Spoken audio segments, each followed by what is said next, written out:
अस्सलाम वालेकुम। मुंहिंजो नालो आहे शमसुद्दीन मेमन। अॼु आउं हिकिड़ो बिज़नेस आइडियो तव्हांजी ख़िदमत में खणी आयो आहियां।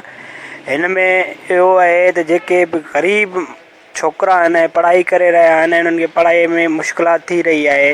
जीअं त माना किताबनि जे ख़र्च लाइ पैसा कोन्हनि, फीस जे लाइ कोन्हनि, ऐं ड्रेस लाइ पैसा कोन था थींदा आहिनि। माइटनि जे ॿार आहिनि ऐं माइटनि जो ॿार घटि करणु चाहिनि था, उन्हनि जे लाइ आहे, ॿियनि जे लाइ न आहे। शौक़ीननि जे लाइ इहो वीडियो न आहे। हिन में सिर्फ़ु एतिरो आउं चवणु चाहींदुसि जेके ॿाहिराड़ीअ में रहनि था ऐं शहर जे वेझो रहनि था, उहे छोकिरा पंहिंजे ई ॻोठ